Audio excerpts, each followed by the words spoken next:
Evelyn Thoren, your host for the next couple of hours, but we're on the Dawn Patrol. That ends around 7 o'clock, and then we have City Life from 7 to 8 o'clock approximately, with John Moses coming in as our guest.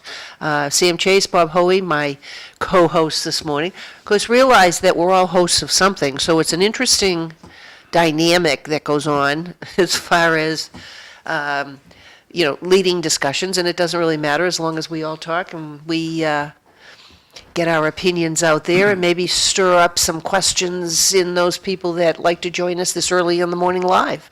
So this is a live show, and we do not have edits, we do not have bleeps, there are no delays, and there's no monitor in front of us. It's unscripted. Our opinions are expressed. Could be somebody else's opinion we express also, but they're not the opinions of any of the telemedias that may host us also and follow us. So we'll see how that all goes, guys. And it's snowing out, which was very pretty. It's about 30 degrees. As we talked about last week, the temperature fluctuates out there on that Lowell connector, which is kind of interesting. 34 in Lowell. Yeah, it's very pretty. It is slippery as it accumulates on those side streets. It should be changing over to rain sometime later this morning. Right, but right now this looks cool, so. Right. And Sam and I do have a Board of Directors meeting at 9:30. Which I will not be at. Okay. I did send you an email. Yeah, but I haven't accessed it. I try to go to bed early. I have an appellate tax hearing this morning, unfortunately. And they're going to lose. They're going to lose. They're going to lose. It's always nice to know the results before it happens. There's no question about it. So. Yeah, in Lowell, it was like the chickens the other night at our city council meeting. No chickens in Lowell. It was beautiful, but it was a great meeting because they talked about other things other than chickens. Did they ever allow chickens in Lowell? No, I just think we had them all over the place. People just had them? Yeah. Okay, yeah. Well, they also can have them as pets. They don't have to have 24 chickens. They can have 2 or 3. And if you have chicken, 3 eggs a day, or it depends upon, what kind of a family you have. If they're relatively clean, they're your pets. They could even be, what do they call it? It's like a service animal. They can even, chickens are a lot smarter than you think they are, but I don't want to get involved in I don't either. I'm just saying, farm. when you drive up toward New Hampshire, like I go up in the spring, I'll head up to Londonderry on the weekends. There's all kinds of houses that have duck eggs, regular eggs. But in a city, Lowell's not a town. If you have too many chickens in your backyard, you're going to disrupt the neighborhood. But in many towns, like in Chelmsford, for the more populated towns, you can have the chickens, but they have to be permitted, so you have to get a license, all right? Yeah. But it makes sense to me that in an urban environment like Lowell, you would not have chickens. That makes sense. So. You know what you said to me before we went on the air, something about a tree warden? Tree warden. Yeah. Would you tell people a little bit about that? Under people know we have different forms of local government in Massachusetts. We have cities and we have towns, okay? So generally under town structure, you have what is known as one of the offices, and in some towns it's elected, and in other towns it's appointed. You have what is known as a tree warden, and that person is a public official with the title tree warden who is responsible for keeping tabs on the town's trees. Are they in good health? Are they in the right place? This kind of thing, and if they need maintenance or to be taken down because they're diseased or decayed, the tree warden manages and supervises that activity. Now, in most towns, in Chelmsford, it's not a separate person that's hired. So in Chelmsford, the head of our DPW, Christine Clancy, she is also the tree warden. So it doesn't cost the town any extra money to have that position filled. The point is that she has, as tree warden, she has statutory authority to act in a tree management capacity, okay? So that's the idea.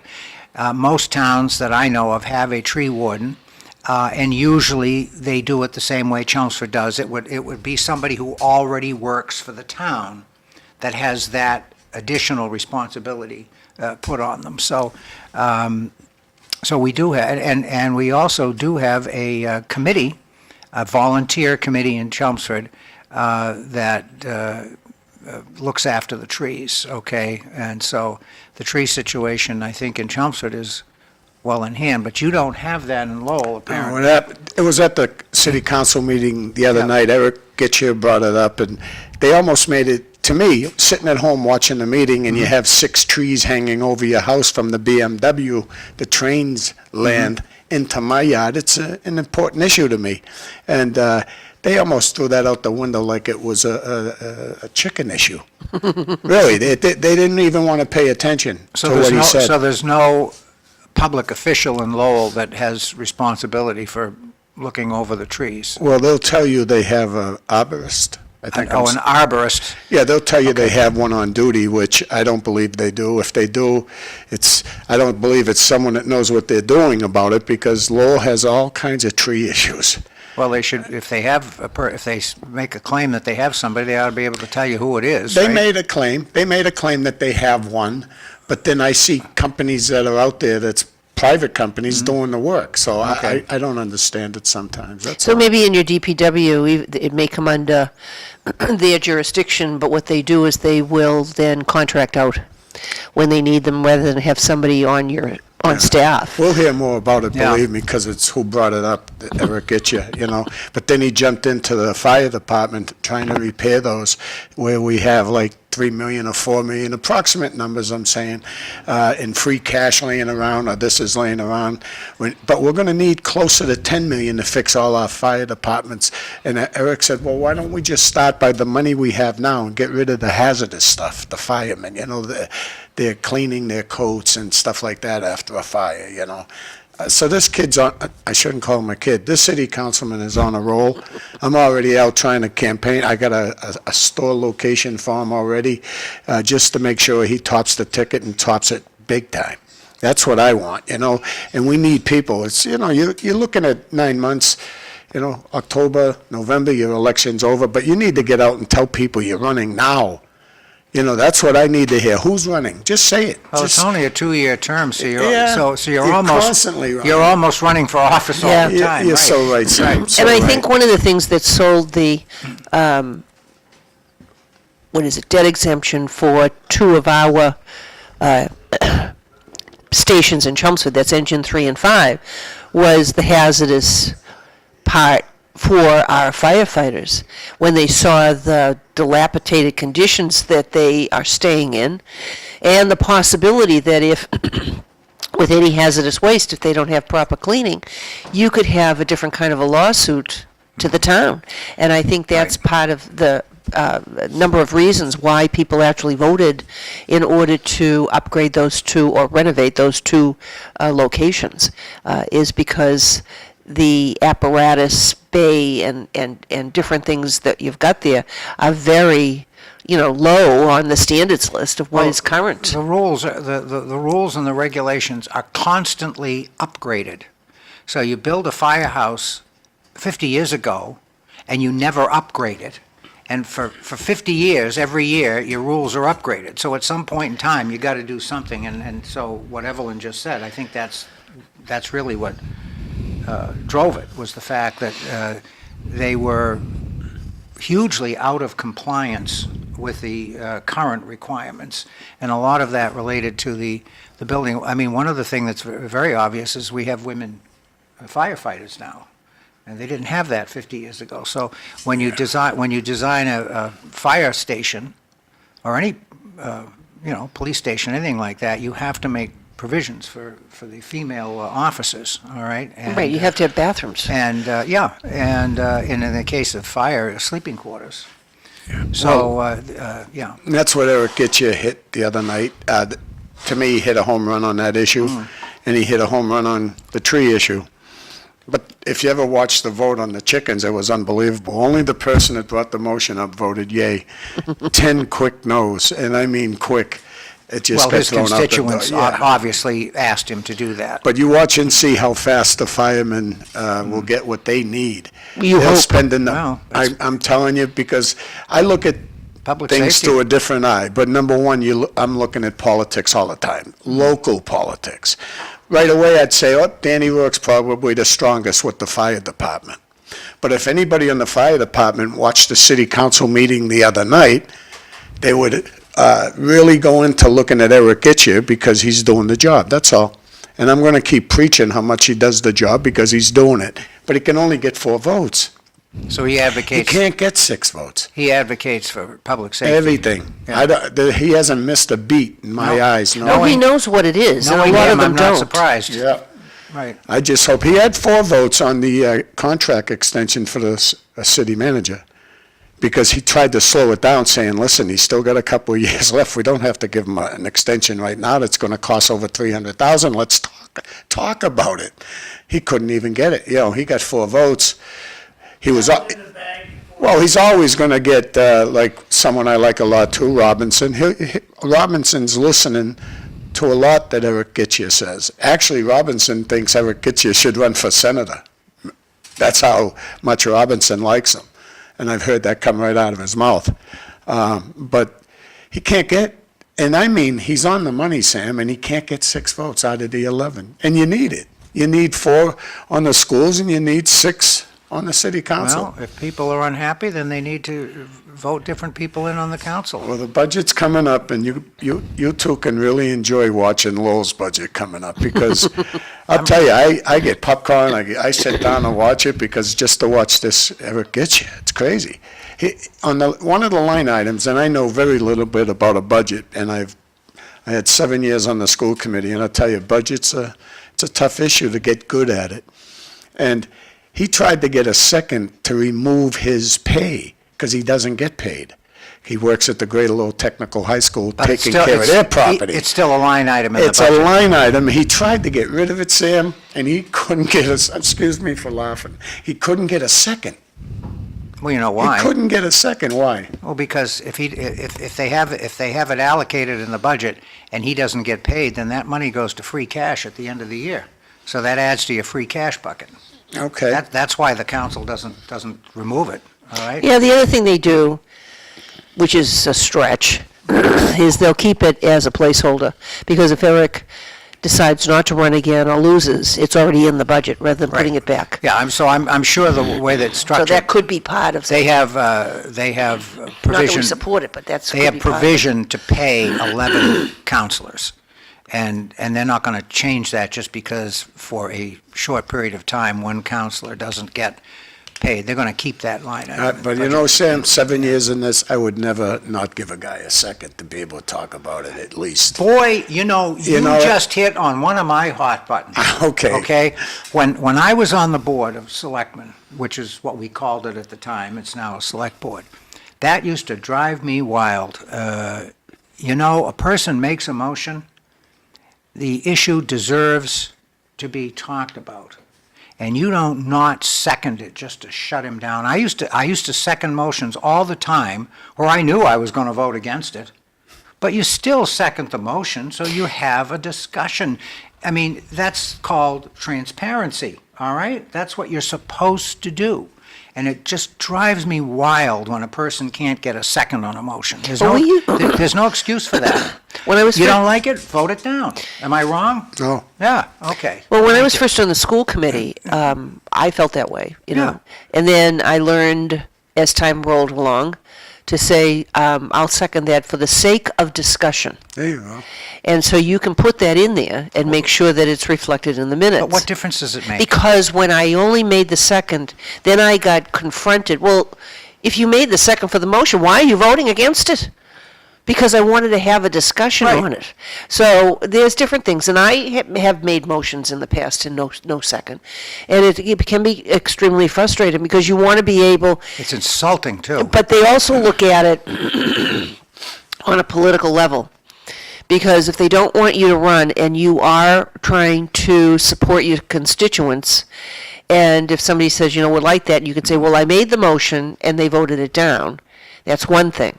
But if the motion was never made, because it wasn't seconded, then you have a little bit Well, of the air taken out of your balloon there. It goes further than that. You said it was political, and it is. Yeah. So they don't second the motion because they don't want to be on record as voting against it.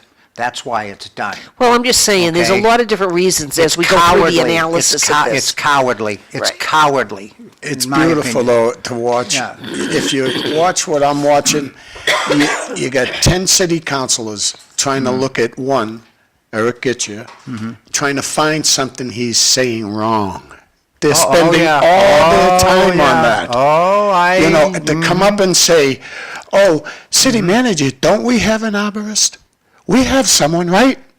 And of course, when someone has 30 years on the city council, city manager's like this, yeah, sure we do. And that's my point. You know, it's jealousy, really. It's jealousy. When someone is real good at what they do, I sat with someone on the school committee that I think I have you're to right. give him, yeah. You're right. Jerry Nutter, for instance, he knew the numbers, he knew budgets like probably anybody in the city. He worked hard at learning budgets, and the next year he didn't get elected. You know, it's just the way it is in Lowell. It's a beautiful thing to watch. It's really fun, and I hope people start to say, hey, I'm running. Let me know who, you know, because I want to support certain people. Citywide, I'm whatever get you. Very simple. And don't think there's not going to be competition citywide. They already have some. So, number 2 and number 3, you better start working, because this isn't going to be an election. Redistricting only happened a little while back, Sam, right? Now, is Rita Mercer going to run again? Not sure. Not sure. What I'm looking at here is the SS United States being towed. And she's going to be used, they're going to sink her and create some kind of goodness for the fish below the ocean. But How old is the ship? Does it say? Do you know? It's I think it was built right after World War II. Yeah, I think so too. Yeah. Fastest cruise ship, fastest ocean liner ever. Yeah. She could do 40. That's pretty fast. And she's being towed, and my grandfather sailed on her, and a lot of people have good stories about Yeah. the SS United States. Well, I think they got their money's worth out of that vessel, And right? as you can see, she's going by one of the new gigantic liners Oh, yeah. compared to the, and in her day, the SS United States was the biggest boat out there. And now compared to the cruise ship in the background, it's amazing. And going back to outside, it's snowing like the dickens out there, but 34 degrees. So So I'm going to see what happens. And now on the screen, it'll melt. on the very bottom of the screen there's a www.massrods.com. That's from, I'm going to leave that up for the week. That's from Karen Casella. And if you go to that and you own a home, you can click on that and you go to Middlesex, and then you scroll down to your town and find your property. You can now get a text message when someone looks up your title. Really? So Oh, that's consider going on to that later on. So if you're home, I like write that that. down, go on the Thank you very much, Karen. That's a good idea. massrods.com, Yeah. and you can get a text if somebody's tampering with your Good title. for her. I had a feeling when we were talking about Rita and Yeah. them that the producer would put up a picture of a ship or something just to get off the subject. That's how I feel. I'm just being straight out. Oh, I'm just- This election has to be looked at. We have people right now that are out of control on the city council. Definitely just following the leader without just being yourself. Bobby, with respect to Yes, sir. Gitchier's pay, Yeah. all it would take is one city, Paul Rathayem, to say, I make a motion that every city councilor be paid, and I request the city manager and the law department to find a ways and means where every city councilor gets paid equally. Yeah. It'll get seconded, it'll pass, no one's gonna say no, Yeah. but it's gonna take one city councilor to do it. Yeah, he'll never get 6 votes for that either. Let me put it this way, okay? The reason why I'm so fired up on the issues is the other night, your favorite and one of my favorites for years, Rita Mercer, she's the one that fought against the trees. And listen, I don't have 6,000 to 7,000 to take down the trees that are not on my property. I don't have that kind of cash.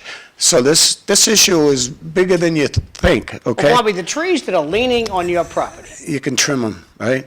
Is that what you're going Yeah, to tell because it me? overhangs your property. Yes. it's called air rights. Any limb, leaf, you have a right to cut that down. You own that. When you Yeah, own, right. when you own real estate, Yeah.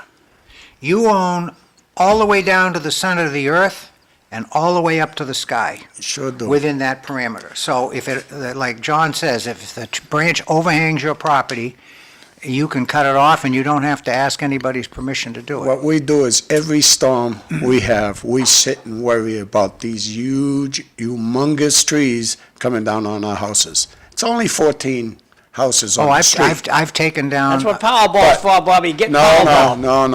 no. I House think the insurance will cover BMW that, should be though. responsible for those trees. Well, it's on public pop. property. If it's on public property, they No, should be no, covering it's it. on their, yeah, it's on their property. they should be They covering cut that. down certain trees, but there's some they ain't cutting down because it's probably gonna cost them a So ton. what was the argument? So They just said, get your wanted, what, the city to address the tree problem, is that to right? find, yeah, to keep Okay. people involved in the So, trees. so A what was committee, the, get a what free was, committee what was too. the argument from the council against that? What did they, Well, Councilor Mercier looked at the city manager and says, we have someone that takes care of that, don't we? And the city manager says, oh, yeah, we have somebody. I And don't then believe somebody they do. should have followed through and said, Who is who it?" is it? Yeah, well, they did. Eric If questioned that's the everything case, about it. if we have a full-time arborist, we have too many employees. Oh, yeah. It's like, well, who's in charge? The horse troughs, so the horses can have a drink of water. Who's in charge of those? Oh, we have a full staff. good. We have too many employees. No. And Well, that's what's happening at the federal level. that should, it's every town, city, there's too, it's a job market. UMass Lowell. Wonderful, you got a job. What are you doing all day? And I love give me 5 things you did last week. How dare you ask me what I've been doing? Well, I thought that was interesting because we all do stuff. I said to Glenn, I said, I can even list 5 things I did last week, or 10, or 20, or 40. I mean, and I don't get paid for any of them, obviously, as it has been for like the past 50 years, but people are, they're too much involved in what the politics are. And at the cabinet meeting yesterday, basically the statement was, we just want to know if there's a live body behind the emails we're sending out. Are they fake people? Do that's they have been- a second job? What are they doing? That's I'm looking been- forward to the Fort Knox visit. Oh, yeah. That's They're been wondering if sta- there's that's been really any gold stated. there. That's been stated, so, yeah, the gold is there. Well, no, did he go there yet? I was there in 1971, and the gold was there then. Did you see it? I certainly did. Okay, so that's 71. Yep. Well, anyway, but as far as employees, you have the federal government under prior presidents hiring all kinds of people saying, oh, look, the job market is great. Look, our the employment rate is up. Yeah, because the federal government is funding it all. So I don't have a problem with some of the things that they're doing with regard to that, and trying to figure out who's employed and where they're employed and how much they're all making. Because a lot of the jobs, it's not a whole lot of money, but it does add up, especially if people don't exist. But then the question becomes, if they don't exist, where's the money going? Where does it go? It's a fake name. Do they have? They'd have to go into the bank account stuff to find out if it's being automatically deposited in a particular account. Let's hope that this information comes out at some point, because until it does, people are they're gonna muddy the water. I thought that the idea was not a bad idea. I just thought it was poorly executed. And to me, that should have been driven down through the department heads, or the agency heads. I worked in the private sector for 43 years, and 40 of those years I was at a management level, and I had to write a report every week on what my department did and what I did, and that went to my boss. Every Friday, I had to write a report, and that was common practice, okay? And then you rolled it up into a larger report monthly, okay? That's what we had to do. So asking a federal government employee to provide a very short summary as to what they did during the week, I don't think that's an unreasonable thing to do. And to Musk's point, a lot of that is a check just to see if somebody's there, okay? Again, the way it was done was not, that was poor, okay? But I'm certainly in favor of the idea of doing it. And you can criticize the guy all you want, but at least they're doing something, okay? Whereas for all these years, it's like you can't even criticize it. You can't say we have too many people working in the government. Well, how dare you make that statement? Well, no, they've Okay? said things like that, but I mean, but it's only a statement, and then the general public thinks they're going to do something about it. They elect them, and nothing ever happens. But, and I'll go back to it again. You know, Trump is being very aggressive with what he's doing, and again, I think, and I'm in favor of almost everything he's doing in that regard. I just think the execution is rough, okay, in some cases. But it's better than doing nothing, and as has been said so often, they are going to make mistakes. And the thing is, the minute you identify an error, you fix it. You correct it, okay? And that's what you do. But you don't not do anything because you might make a mistake, okay? And Well, that's, yeah. and that's what they've been doing forever. Well, you might offend All right. somebody Or you somewhere might- along yeah, the line. no. I mean, you can't run a business that Exactly. way. And that's what they're looking at doing. I made hundreds of decisions in my business life, and I made a lot of mistakes, okay? But You're not alone. But I was a good manager because I made decisions, and when it became obvious that the decision was wrong, we stood up and we said, we made a mistake, and we fixed it. Okay, that's what you do. And those people that were put into management positions, in my experience, who were too cautious and never made a decision, they didn't hold on to their jobs too long, okay? They didn't, okay? Because nothing ever got done. There was no progress. You have to be active. You have to make these decisions. You try to make the right decision with as much information as you have. You're going to make mistakes. You make the mistake, you fix it, and you move on, okay? Yeah. Sam, And that's the way it has to be. 1980 is Yeah. when I started in the prison system, state prisons, Mm-hmm. and I was a Democrat at that time. And after I did Was 20... that a requirement? You No, couldn't get a no, job no. unless you were a But Democrat? Oh. what I'm trying to get to is I watched, and the reason why I left the Democratic Party and became unenrolled is because I watched the Democrats over time wipe out the prison system. I seen what they did to mental health. They wiped it down. I won't go over the governor's names, but there's one that particularly sticks in my head was Dukakis. All they did was cut, cut, cut. And we live in Massachusetts, and I was a member of 5,000 members. You think Massachusetts is good for unions? Let me tell you something. Massachusetts isn't for unions, okay? Don't fool yourself by who's running our state right now. They're not for unions. And they closed down Concord, something that was very close to you. You live near it. They closed that down. Now Boston is having extreme problems with crime and drugs. Lowell has the same issue, but we want to say it's all mental health. It's not drugs. It's drugs. Number one, get rid of drugs. Everything will start to get a little bit better. That's what the police department has to do. Start busting the people selling the cocaine. That's still a hot item, even with people that hold jobs. Even all occupations have people in it that are still doing cocaine, so don't think that's disappeared. All they try to tell us is fentanyl, fentanyl, fentanyl. It's bad. Fentanyl's the worst. But Lowell is just a small Boston, and look at it, what's happening now, downtown Boston. They're going crazy. They don't know what to do anymore. It's all because of what they've done since 1980. This is just my opinion, folks. When you say they've dismantled the prison system, Yes. what does that mean? That they've cut back on the number Oh, of employees, like guards and things? Is that what Well, they they did? do. Not They just closed the the prison, facilities. right. They've closed Danvers State Okay. Hospital. They've Yep. taken money away from They closed Tewksbury. Tewksbury, Yep, yep. all those places. Okay. Bridgewater, they've cut way down there. They closed Concord Prison. The only reason why they closed Concord Prison, it was because it was a Union stronghold. Believe me when I say Okay, this. all right. Remember ASME? Oh, absolutely. That's who was in charge of us back in 1980. Yep. And just a little bit before that, in the late 70s. They got the two best pensions in the world for prison guards and state troopers. State troopers used us, the 5,000 members, join us, so they had numbers, right? You know what they have for a pension now? It's unbelievable. What, the troopers? Yeah, instead of 32 years, 25 years, you get 75% of your pay. That's not bad. That's not a bad pension.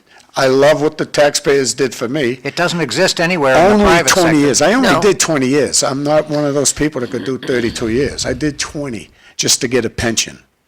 I don't get a lot, but I get, at the end of the month, the Eagle drops $3,000 cash in my account. Thank you to the taxpayers, because the money I paid into it, that's long been gone. Now it's all on the taxpayer. Well, this is why people are upset. I mean, 100 years ago,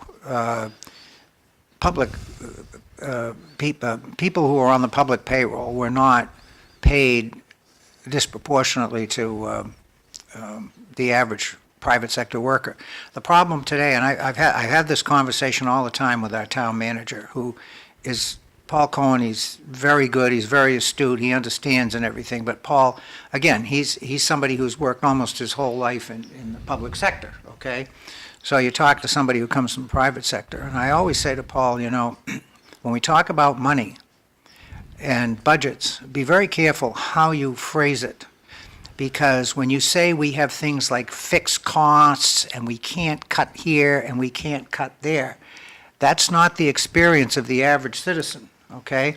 And I said, remember, if your average, and I'm just making up the number because off the top of my head I don't know what it is. Let's say the average public employee in Chelmsford makes $70,000 a year. I'm just making up the number, okay? But I'm probably not too far off.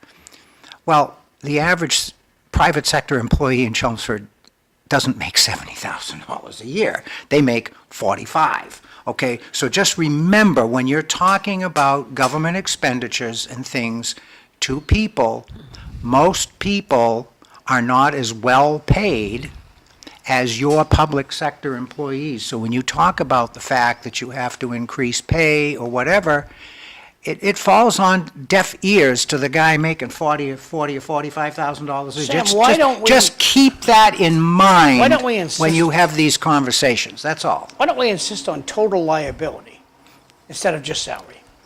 Would you explain to the audience the difference between total liability and salary? Well, I'm not really sure what you mean, because total liability can mean a lot of things. Okay, In what what that means to most of the people who are elected in your town or my city, all the perks. Okay. Oh, you mean the total cost of keeping I'm the only employee making- on the payroll? I'm only making $45,000 a year. All right, I got it, My I got health it. insurance Yeah. is subsidized. I got it. I have a free cell So- phone.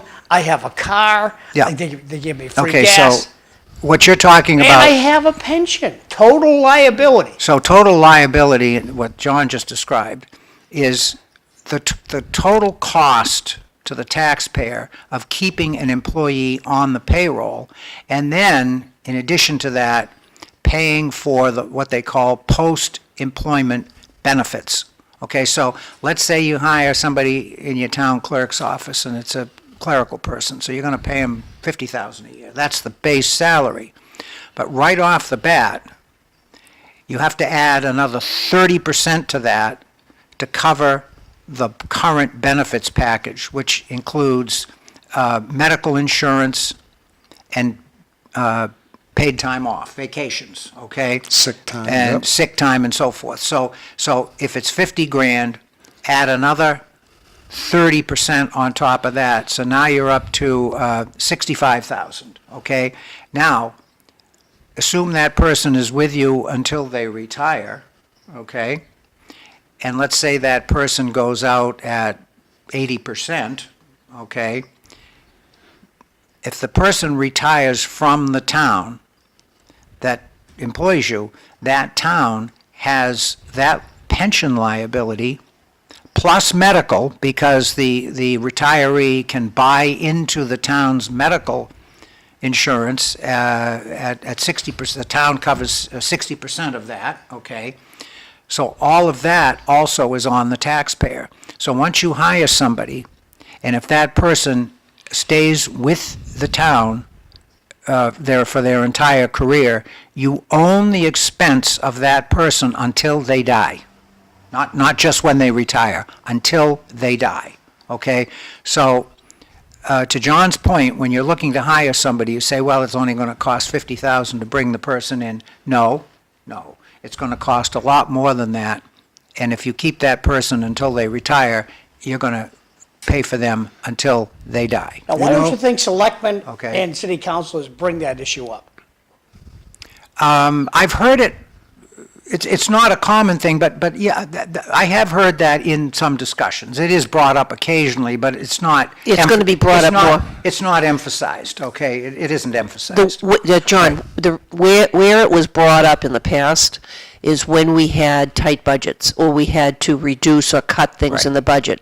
Then that discussion does come up, because when I was on the school committee, it came up like almost every time we either negotiated a contract or every time we did a budget. That's How much that's the main argument. But I- That's the main argument for outsourcing, okay? Respectfully, I think Yeah. that the city has to realize that, okay, this has to be checked on. Now, 10 years ago, how many cars were being taken home? 15. Okay. How many cars are being taken home now? Oh, we don't know. I'm told it's 45. So there's 45 people who work for the city, be it the fire department, the police department, city hall. Well, they should have Board a of Health. list. Yeah. 45 cars are going home. Yeah, That's what I'm being told. Now, back it up with what? That's what I'm being told. Prove me wrong. You know, Thank John, I'll just pick on two. I'd love to get in sick time, but we'll be talking about that forever. Health insurance, for an example, and I'm at the lower end. I only did 20 years. I didn't do 32. That's why I only get $3,000. I don't get $8,000 a month. Okay. It's could be Connie insurance. Meehan. It's insurance. I'm a disabled veteran. If I wanted to, I could go to the VA and not even worry about insurance. But I have a wife, and I have to keep her insured. So it costs me about maybe approximate numbers, $500 a month to keep my wife insured. The state's paying around, and taxpayers are paying around $1,600 to $1,700 a month for my insurance. Because it costs them over $2,000. It's about $2,400 a month to insure somebody. There's one. Think of that. That's a lot of numbers. Sick time is ridiculous, but it's a perk. You Right. gave me a perk. It's part of your compensation. Right. Well, it's not. Costing the state a fortune. It's not as if, I mean, you can refuse it, but it's not as if you have a list and you go, oh, I'll take this and this and this and this and this. It's not a menu. It's part of a contract, and it's something that the upper, or whoever your committee is, they're negotiating as much as they can for you. And Right. part of it is healthcare. Now, one of the things a lot of people don't realize in the private sector, depends on the company, they offer health care. But the company, not only does the company pay a piece of that, which is a perk to the employee, which is not unionized, but the employee also pays for it out of their check. So it isn't as if the people in regular, the regular public, not the municipal aspect of things, not the government part. I mean, they are paying an awful lot for health care. And that was one of the things, and the only reason I know about it is because when Glenn sort of retired and went into consulting on a part-time basis, all those benefits went away, which meant we had to figure out health care. And we, sat down, we talked about the different things and how much money it was going to cost. But there are health care providers where those premiums are a lot less than what it is, however, the municipal government is negotiating. But you also have some of those insurance carriers that, because of the aging population, they are now getting stretched and pulled in directions they never did on a financial level. Well, it's escalated. It doesn't matter whether you're public or private sector. The cost of providing the health It's still high. insurance goes up. And then But- you also have, Yeah. but, I mean, we've been talking about all of the thing to do with unions, and then whatever's, municipal employees and all their perks. So hold that thought if that's part of this discussion. But when we talk about, because, I'm trying to get my mother into a long-term care facility, and I really want to share with people how, if you're out there, you have an elderly parent, or you have an aunt or an uncle, or you have a friend that has one, there's a whole system out there you need to understand that cannot be accessed easily if you wait too long. So we'll talk about that because we have Read Jay's somebody that comment, came in. please, Evelyn. Yep, most people don't enter government for benefits. It's all about the afterlife. That's cute. Well, there's a lot of truth to that, and A government job is absolutely great. My If I had to do it all No, over I- again, I would have been a fireman first and a funeral director second. absolutely right. I agree with you. I was brought up by my grandfather, born in 1902. I've said it many times on this show. And he said to me, that's where I lived. I lived with him. He says, Bob, you got to get a pension. I says, do you have one? He goes, yeah, $35 a month out of Faulkner Mills. But that's going in the Wayback Machine. And that's why I did only 20. I hated the job, but I wanted a pension check. They're beautiful things. Sick time, I don't want to get into it a lot, but I'll say this about sick time. Prison guards get 20% on the dollar. Teachers get 33% on a dollar. So if I was a teacher, I'd save my sick time. But when you only get 20% on a job, you want to use it. You want to use it. Why not get 100%? Because the job you're doing, you're worth every dime with your sick time. What do? They tell you to go get a doctor's note after so many sick days. Let's say 5 of them. And that has to be in your contract. Oh, yeah, it is. You're right. But you go, they send you automatically to a doctor. They had me so frustrated. I had a captain say to me one time, old timer, because he knew I was ready to retire.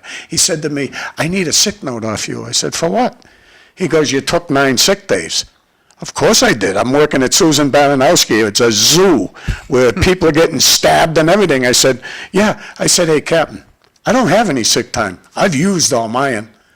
I used every ounce of my sick time. And you deserve it. It's a perk. You want to take my sick time? Negotiate it out of my Well, contract. yes, and that's one of the There you things, go. when we talk about, because I was on a number of the union negotiating teams for the school committee, which I really liked it because a lot of it had to do with strategy. And you had key components. It isn't just to negotiate salary. You negotiate sick time, you negotiate professional development if that's appropriate, and you do that also with fire and police because they do have professional development because they have to be always updated on new laws, new techniques. Uniform allowance, any number all of things. kinds of stuff. Yeah, sometimes it's that.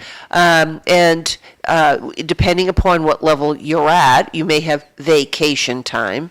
But all of that is negotiated. And what we tried to do was and I don't know how it is, we can ask John when he gets here, is that sick time is not cumulative. You have so much in a given year, and then it starts over again the following But it year. wasn't They all- The term changed sick it. time It is wasn't always that way. But it wasn't always that. So No. people would accrue Forever. months and months and months of sick time over the years, and then the school department budget was responsible for giving them that money. And then there was longevity, and then there was a couple of other things which we got rid of because we had retirement benefits also within the contracts, that when you retire, you get X amount of dollars, and that had to also be negotiated. Not only that, it had to be within the budget. Last thing I want to say about sick time in Lowell, we have a teacher, I won't just say where he works because that would give it away, but he has somewhere between 450 days, not hours, days and 500 days. And he's one of the top 3 teachers in us. That's 3 years. Yeah, he's been over there over Yeah. 40 years, but one of the top teachers in our system, great guy. Yeah, so I mean, we have he could examples of retire it. tomorrow, and he'd get 3 years full Yeah. salary for, Yeah. that's not a bad And so the deal. other thing Never in took sick negotiating those things out of the contract Right. is that you can grandfather in all current employees, but it sunsets at such and such a time for future employees. And I think So if there's you- a way yeah. you can negotiate all of those items. I think if you look at a lot of your public contracts, especially schools, Evelyn, and you know because you were on the school committee for 1,000 years, but years ago, all Not that quite. stuff was in there. But if you look today, go all over the state and look at the contracts, I think you'll find that a lot of that stuff is gone now. Disappeared, Yeah, you don't have a lot of those perks. Well, we Those can have ask been John because he's negotiated on, out. I know he's on the teacher Well, you guys using contract. paid time off instead of sick days? Yeah. Paid Yes. time off, that Yes. seems the way that perk is going. Oh, But that started that's in the- something new. That started in the private sector. Okay, that started in the private sector, and the public sector has picked up on that. Yeah, they don't want you to Yeah. take it, but Yeah. it's provided for. But they forced people to go to doctors to get those doctor's notes, and there's Yeah. where it's costing money too. It's just costing the insurance companies money, I- because we're going to see a doctor Well, that's yeah, going to and I give you a heard that. note. And I part can of the tell, I budget. can tell you why the PTO concept got started. Okay, it's a cost thing, and it started in the private sector. And, we knew this years ago, and I was on the negotiating team at my company. We were unionized. And it is cheaper for the company to give PTO days off than it is to close the whole place down for a vacation day, okay? And it also, the company saves a lot of money by doing PTO, and the employee benefits because they get the same number of days off, but they get to pick which days off they want, subject to supervisor approval, and it also allows the company to stay open if, depending on the kind of business they're in. Let's say you're a business that typically would stay open on a holiday, okay? So it allows the company that flexibility. So the PTO in the private sector is what you would call a win-win for everybody. It benefits everybody. And so what you've noticed over the years is now the PTO concept has moved over to the public sector. A lot of towns and cities are adopting a PTO. We have it in Chelmsford. Do they have it in Lowell? Is the PTO thing in Lowell? John, What's that? does Lowell use PTO as opposed to? Not that I've heard yet. Okay, all right. I- They that's will. what I at some- prefer. Yeah, they I will. prefer that. They will. So- They will. Here he is. Here's the school guy, right. Come on in. Good morning. There he is. So John Moses is here, but before. Is it still snowing? We're not on in there? Oh, good. So by the time we That's get the out there, we Facebook won't have to feed, so scrape I the hope you car didn't make off, any phone right? calls. Is it live? Anyway, podcast one of the there? things I wanted to just briefly talk about before we go on to any other Cup of coffee? conversation is this nursing home thing. There was an article that was out there that I sent everybody, and I did send it to other friends, about nursing homes, about long-term care. Because of our age brackets, there's a shortage. What else is new? And also, people, generally speaking, is living longer, and their costs are increasing. So you have the way that the financial structure is currently working is that everything is private pay. So if you have money, so if you've saved your money and you're thinking that, I'm going to leave it to my son, my daughter, my niece, my nephew, my granddaughter, whatever it might be, if you end up in nursing care, unless there's some kind of some protection on that, it's not going to help you, because all that money leaves to go towards that long-term care until you only get down to about $2,000 or $3,000. It's a 5-year look back, too. And then it's a 5-year look back on your finances. You got 2 texts when you're ready, Ev. Okay, so I'll continue that in a minute. The people in government are only concerned when the layoff chatter begins. Everyone should be happy about the uncovering of how our money is being spent. And you said you had another one? John, which one of the weather forecasters are responsible for this morning's snow? My favorite weather forecaster is a woman by the name of Kellyanne Chickley. Oh, yes, on Channel 5. Only on weekends. Oh, Well, my nice. God, what a beautiful girl. Occasionally, you'll see her on the weekday. Channel 5. They have the best weather. I think Channel 5 Oh, has I the like best that weather. Kellyanne Chickley. So she dresses like the nines, beautiful hair, beautiful woman. She's a very attractive. It also was an AccuWeather. I have an app, and it did say it was going to snow. I just go to my phone. Well, that's what I did. That's Yeah, what just But look at Saturday the- morning, I'll look, oh, wait a second, the weather might be on. Look at the So radar. anyway, so I'm Radar will trying tell to you. do a 3 to 5 minute brief informative section here Go for ahead. people. So if you're looking for long-term care, and sometimes they'll say, go to assisted living. So you have different levels. You have independent living areas. You know, you can do the over 55 communities, you can go into independent living, assisted living, and then there's long-term care or nursing care that they used to, nursing homes. There's a lot of facilities out there that have all three.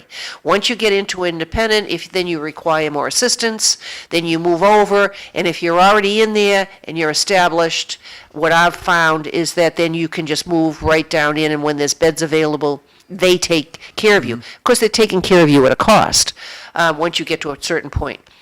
Your Medicare, Medicaid does not cover anything except long-term care. So that's Mass Health, and you have to apply to that, 5-year look back. And if you do have money, and if it depends on how the deed is on your house, because they look at that as an asset, and when you die, they will attach it with a lien that you owe the state government so many thousands of dollars upon the sale of that property. So if you're holding on to the property and the way that the titles on the deed read, you could lose that amount of money. And I'm just giving everybody a general view of this. But if you have an elderly parent or a family member or even a friend that is looking to go into long-term care at some point in their life, start a year or two ahead of time. Because where there's a shortage, everybody has a waiting list. And that waiting list could be very long, because if you're private pay, if you come in the same day as somebody that has Mass Health, the possibility is you have preference because now you pay a whole lot more money. Because when Mass Health comes in, they're not paying the $16,000 to $18,000 a month in the nursing care fees. They're paying a whole lot less than that, and that's why they want private pay for different individuals. But I'm saying that you want to start a year out before you run out of your money, because you will have time to review, to visit, to analyze where do you want to go or where do you want to send the other individual. You also have memory care. Those are locked facilities. So people that have Alzheimer's or severe dementia, you have that, and you have to be diagnosed with it. It isn't like you can say, oh, my mother has memory problems. There are a lot of hoops to jump through. And my sister and I started 3 months ago to actually have boots on the ground to go searching for a place for my mother. And we still have no place, even though we now have 6 applications out, and there's more. And also, some places have applications, and then they have a list of documents that you have to provide to them before they consider. And you have to have your application, it has to be complete before your admissions will then sit down and decide whether or not they want to put your application on a list.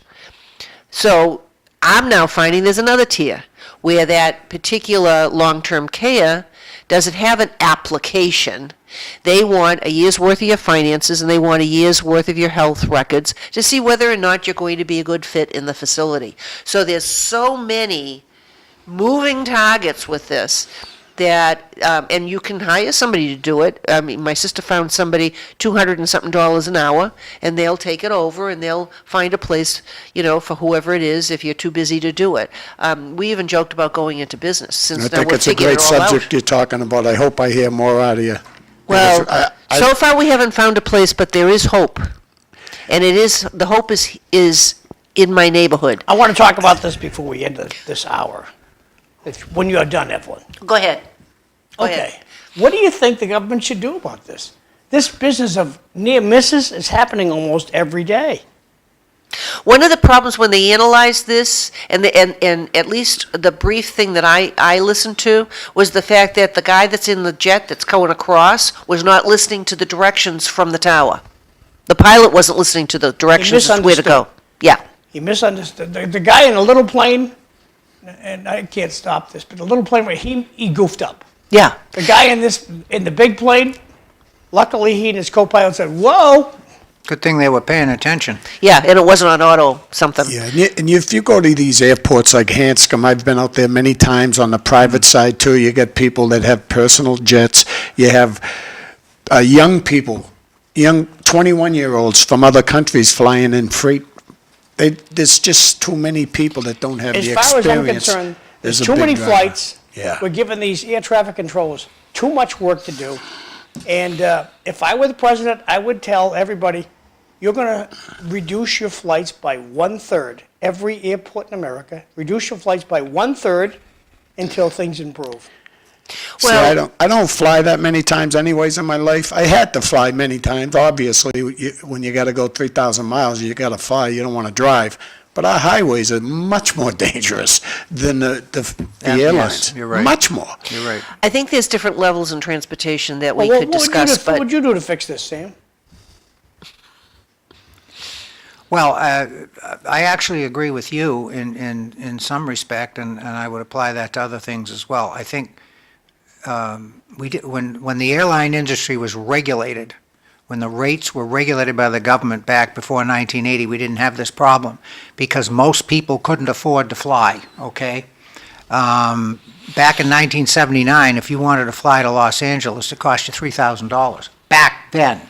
So the only people who were flying before deregulation were business people or very rich people. So we had much fewer flights So because how would of you that. fix it, how would you All fix right. it today? So today, we have the flights because it's deregulated, it's competitive, and it's cheap to fly. So supply and demand. If it's cheap to do, more people are going to do it, more flights.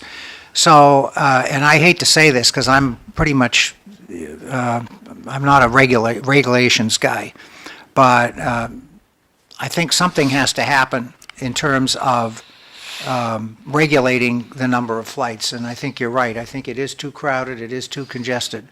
I feel the same way for trucks on the highway. If I were... Well, you only got like a minute Yeah. left before... If I were the transportation czar, nothing over 40-foot trailer would exist, okay? 40-footer is good enough, okay?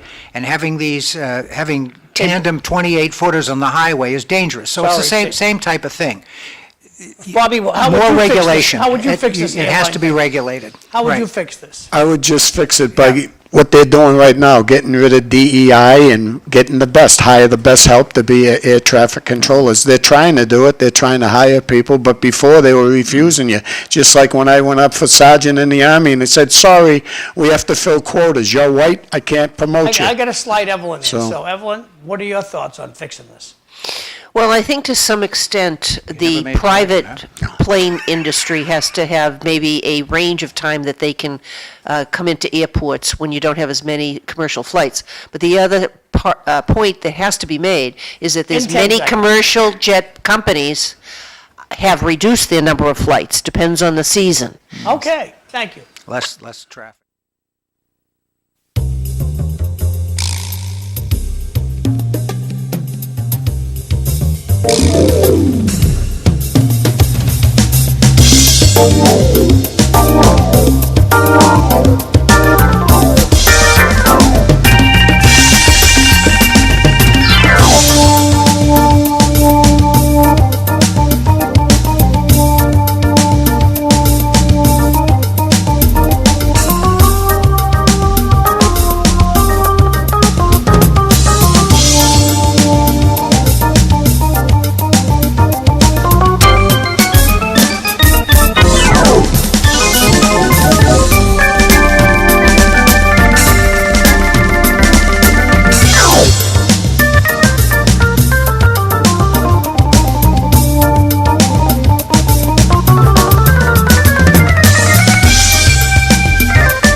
Good morning, everybody.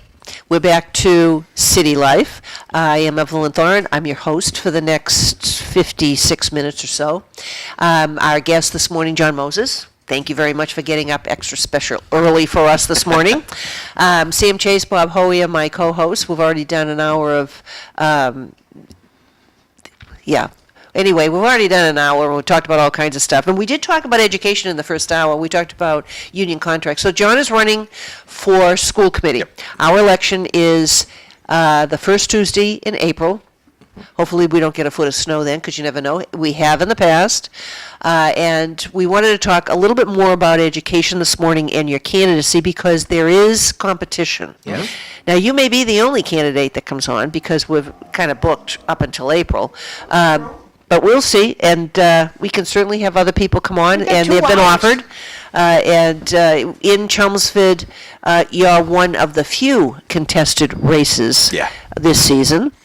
So I'll turn it over to you, and you can talk about different things. You're in contract negotiations. You decided to run again. You can tell us why. Sure. And at the end, I'll give you 1 or 2 minutes, and you can kind of wrap it up to ask for the vote. Absolutely. So, John Moses from Chelmsford. I am running for the Chelmsford School Committee. I've been on the school committee now for 9 years, which is just crazy. I originally joined the school committee because there wasn't any full-day kindergarten in Chelmsford. I will have you know, there is now full-day kindergarten in Chelmsford. But aside from all that, we've done a lot of big things over the last 9 years. We've had to work through contracts. We've worked through dozens of contracts at this point. We've worked through COVID. We've had to work through everything from political upheaval all the way through to today. And so I actually believe that we need really experienced people. Different administrations are friendlier or less friendly to public education. And so we are going to have to work in this new kind of environment with a less supportive federal government. And I just think it needs experienced leaders. So I hope all the Chelmsford residents will vote for me on the 2nd April of April. Who was the superintendent when you first went on the committee? It was always been Dr. Lang. Oh, I was there his 2nd year. he's been here that long? Yeah. Yes. I believe. He's been here Really? 10 years. Oh, Yes. no kidding. Okay. Because All right.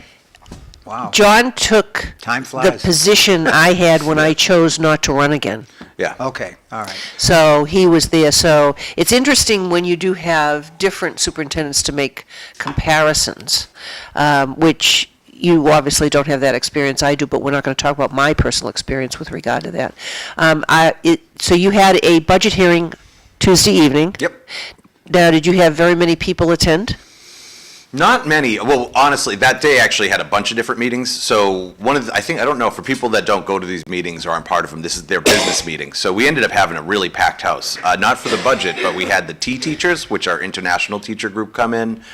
We had a school come in and speak. But yeah, it was, but a few people came in. I think, and a lot of, again, out in the communities, I don't think a lot of people realize the budget process is really like 10 months long. It's not. It's all year. It's all year. But essentially, after you finish the last budget, you're continuing to make your final adjustments as things happen. And then you're working for 12 months essentially towards that next budget vote. But Yes. it wasn't a lot of people there. That particular vote's tough. We have to read every page of the budget. We have to review every page. We vote on every page. So we had people show up, but they made it like halfway through. And So when we used to do budgets when I was on the school committee, it wasn't until the last couple of years where we went through the budget. One of the things that initiated us going through the budget was the glitch that happened with the business manager that did not follow the correct regulations on what to do with special education payments. And so when we went through that, we went through an audit. And I would challenge you to go through that. There should be a copy of that, because we paid money for that. And there were recommendations that were made in that, and I didn't see some of them occur. But then, I'm not on the school committee anymore to ask for those documents that were recommended. So I know it's 9 years later, but everything, is pretty much the same that can be helpful. Certainly sure that Dr. Lang has done all of the things that was in the document, but as a school committee person, you should know what it was and how to do that. And so the process of you voting on like every page and going through all the line items, we didn't do that when I first got on the school committee to the degree that it's being done today. And we certainly didn't vote on every page. That's a Dr. Lang thing, I think. I think Dr. Lang has this real great background with transparency, and he actually gives us more tools than we maybe even need. He gives much more line item detail for us, because this particular committee will go through it and will come back with questions, especially Maria and Diana. They're really good at like picking through the numbers and being like, why did this FTE change, full-time employee? Why does FPE change, which is a position? So there were slight changes within the year. Overall, we managed to get a level service budget this year, which you always want more service, but we're going to. John, very important part of the show. Always. I expected that cake 5 minutes ago, honestly, John. What do we got here today, Evelyn? You have an almond banana bread, and there's craisins in it. And a few other, yeah, craisins instead of raisins. It's good for your kidneys. What's crazy? Yes. Those are dried cranberries. Oh, Yeah. thank you. Yeah, if you have kidney stones, cranberries are good. John, sitting on the show Thursday between Evelyn and Sam, I learn a lot about Chelmsford. Yeah. I think the number one thing that's going on in Chelmsford is you have a Paul Cohen and Jay Lang. The way they get together is incredible. In Lowell, we usually fire our superintendents. but just Don't take Jay, that's no, what the matters. things that I just want to point out is the way you separated middle school, 5th and 6th, Yeah, that 7th was- and 8th, that was I great. think was one of the best moves you ever made in move. Chelmsford, without a doubt.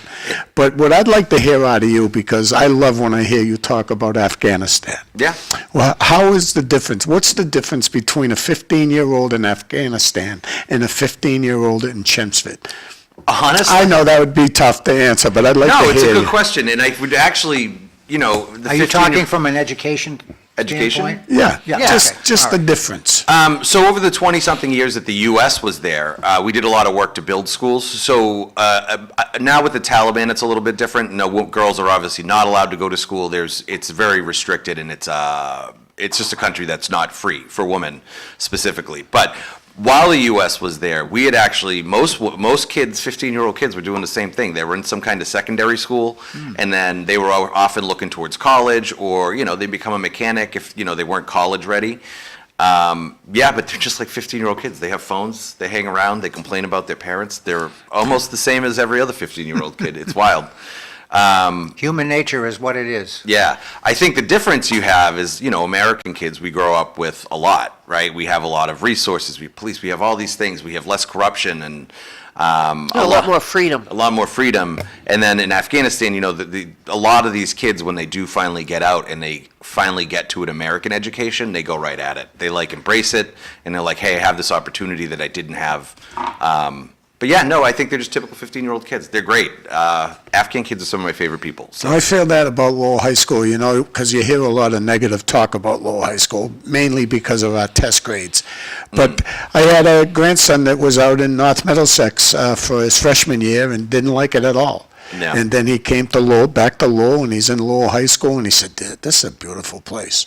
And it's amazing because we have over 70, 80 different languages. It's quite a school. It's mixed school. That's the thing. When I grew up, when I was in 8th grade, I remember, not 8th grade, my whole life, going in the Lowell schools. There was Cambodians, it was Puerto Ricans, Dominicans, Vietnamese in my schools. And I remember growing up around that. I think it gave me such a big advantage, especially when I got out into the real world, that I came out and had all this Oh, no doubt. exposure in Lowell. You know, but our high school, when I tell people, is about 3,200 children. That's quite a big school. That is big. And I know the top 1,500, I'll go as high as saying 1,500 kids. I've seen it, scholarships to MIT, to Harvard, everywhere. Yeah. But it's the bottom 1,500 that I worry about. I was one of them. I was too. Yeah, but I dropped out of school back then because the Army would take me. There's a Yeah, big mistake yeah. we're making in this world. I was just lucky my mom signed for me. Well, I wasn't lucky. My mom knew I was struggling a little bit, and I wasn't going to go to college. But it was a woman that worked there, Mrs. Keeley, that I'll never forget because she told me, Bob, you're not going to make it here. You should think about joining the Army. And that's It what just I straightened did. you out for a while. Oh, it helped me. Yeah. Discipline, everything. It just did everything for me. And I'm hoping that's what could come around for the kids coming up the future. I already had a great life in this world, you know? But low, high, it's wait a the minute. bottom Not 1,000. done yet, Bob. No, I'm not done yet, but I'm worried. Listen, he's gonna give I us know, eulogy. if you got grandchildren, I don't know who has You're grandchildren. gonna go in a funeral home, I think. All we worry about, I'm telling you, as a grandparent, is your grandkids. Yeah. I don't big worry time. about anything Big else in time. life. You're right. And the future, to me, is looking bright, finally. That's great. I hope Yeah, so. finally, I feel that way, you know? I hope so. Yeah. But, Well, I think there's a lot of factors with regard to that, and everybody has a different opinion, especially in the state of Massachusetts. But when we have comparisons with education, which we've talked about this before, in terms of when somebody says, well, we're not, you know, we're 40th on the list and things, I have a disagreement with that liberal assessment, because we educate all children. And that's always been my argument, regardless of what goes on at the federal or the state level. We have a special education department in the state. There's different criteria that we have. Things are changing, the regulations change. When you go to Europe, when you go around the world, they the do not same. do that. There's Right. different levels. European education is very, very different in terms of how those levels are, what is delivered, where everybody is placed, how they're placed, that we don't have in this country. And when we start to take a look at the bottom line on scores, that includes all those students. So if you want to, as I used to say, you know, you create more of a fruit salad in this country versus when you're in making comparisons to all the other countries. It's not an apples and apples. So if we want to try to do an apple and apple, you're going to have to take the top students in all of the public schools, figure out how to do that, and say, how do they compare in certain tests and certain grades and so forth with the same equivalent in Europe and China and whatever other country you would like to compare them to, so that you actually are comparing the same what do you want to call it, the same details, the same dynamics, rather than to try to just basically say, here's where we're at. Because prior COVID, if Massachusetts had been its own country, we would have been number one with what it was that was going on in this state. I'm not taking any credit for that, but I'm just saying that that's where we're at, if we wanted to take that as criteria. So you got to have the same criteria in order to be able to judge that. And so I do have an issue with having anybody at the federal level make those comments. And I, even though I agree with an awful lot of other things, I want people to know that just because you agree with a lot of stuff or you vote for somebody doesn't mean you agree with everything that they do. So with some of the things maybe that John does, there may be some other things he's doing that you may not agree with, but whatever he's doing on the school committee, because that's the position he's running for, that's what you have to take into consideration when you place your vote next to his name. We get more screwed up because of one issue votes.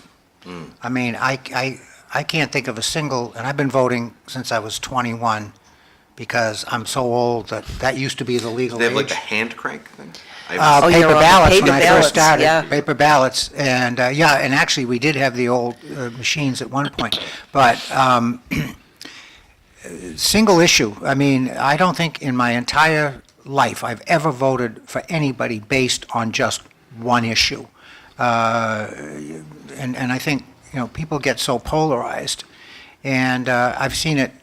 Getting back to John's reelection here, I've seen it locally. I mean, I see people, or they look at you through a political prism that has nothing to do with what you're doing on the school committee. So let's say, and I'm just going to make this up, okay?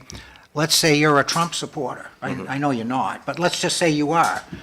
Well, a whole bunch of people might not vote for you because you're a Trump supporter. Yeah. What's that got to do with the local situation? The answer is nothing, okay? So people... It depends, though. There are Well, candidates that that allow that to bleed in, right? Well, that's what I'm saying, but Yeah. the point is, there are so many people who look at everything through a political Yeah, right, prism. right. And how you feel about what's going on at the federal level or at the state level politically does not necessarily translate into what goes on at the town level. And I've seen it over the years. I've seen people who are, I'll give an example, who are extremely left-wing when it comes to national politics, but they're extremely right-wing when it comes to local politics. Because, people who would say, hey, people should be taxed more, the federal government should expand to do this. You come down to the local issue, I'm not spending money for that. Well, wait a minute, that doesn't align with your, and I've seen it the other way too. I've seen people who are extremely conservative on the federal level, but when it comes to the local level, the sky's the limit, and you go, really? Yeah. Okay, so, it's. They actually apply different logic to those same situations, like the national versus the logic behind it. Sometimes it bleeds through. Yeah, and usually, I like consistency. Yeah. But, so, I have voted for local candidates that are so totally opposite to my political point of view, I don't care, because all I'm doing is focusing on that person's capability, as I see it, to address the local issues. Right. And, people, I think, would be better served if they looked at it that way. Just my opinion. Just my opinion. If I was you, John, I'm running for citywide school committee in Lowell again. Congratulations. I won 4 times in my life. I'll slowly. I didn't know that. Yeah, we have to do it. He briefly mentioned it. We can't get enough people few to weeks get out ago. there. We didn't even Boy, have went someone right over my run. head. Well, Last it was a election, minor comment. we couldn't even get a person to run. Now we have Danielle McFadden that put her name in, and it just excited me. And I just want to go, so I'll have my little bully pulpit, let's say, okay? But what I would say to you is there was always one issue that got me elected 4 times to the Law School Committee. And I used to love to say this to people. Hey, do you know I have 1 of 7 votes on a $250 million budget, and I dropped out of school? I used to love to say that to people. But the issue that got me elected was teachers are underpaid. That's all I used to preach. Contract will not sit on a table if I'm on your school committee. They're underpaid, and until they're paid enough, then I'll shut up about it. But this year, I love teachers even more. If you remember the 3 towns that went on strike, Marblehead, down in that area, the South Shore, they fought teachers, finally. Normally, the teachers fight for themselves, I always thought, okay? They fought for paraprofessionals.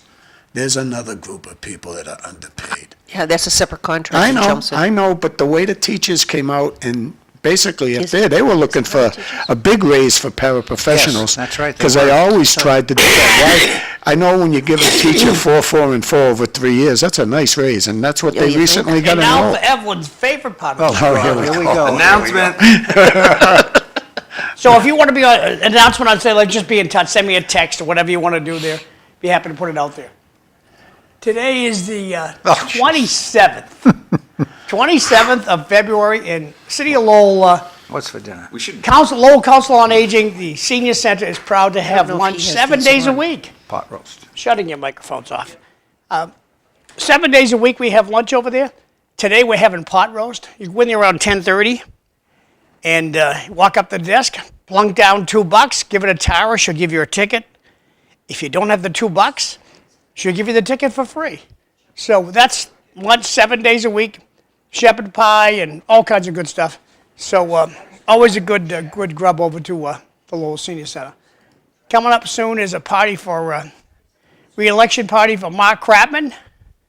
You're cordially invited to meet and greet committee to elect Mark Crapman for the Tewksbury Select Board Wednesday, March 5th, 6 to 10 p.m. at T.J. Callahan's, 1475 Main Street in Tewksbury.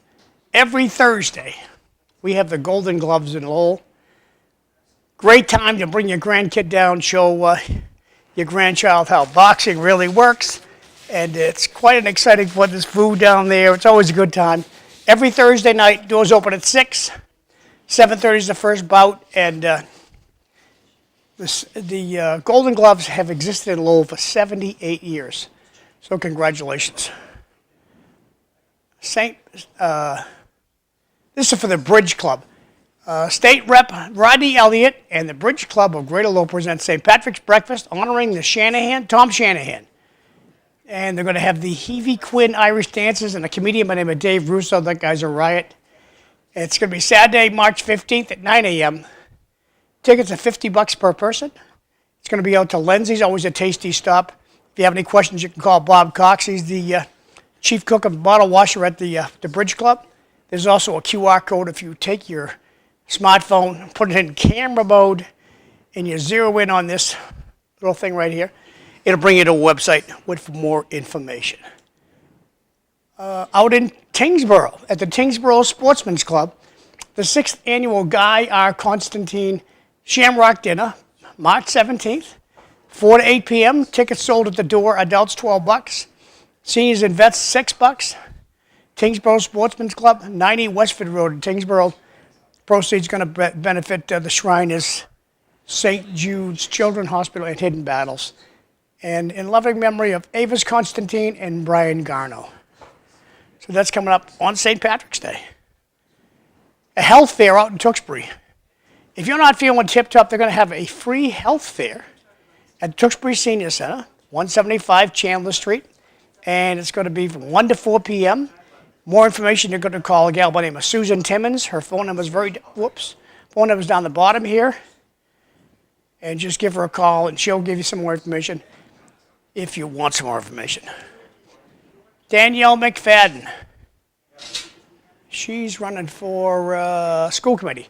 Okay, the committee will elect Danielle McFadden, invites you to Danielle McFadden, Lowell School Committee candidate at large campaign kickoff party, Thursday, April 3rd, 5 to 8 p.m.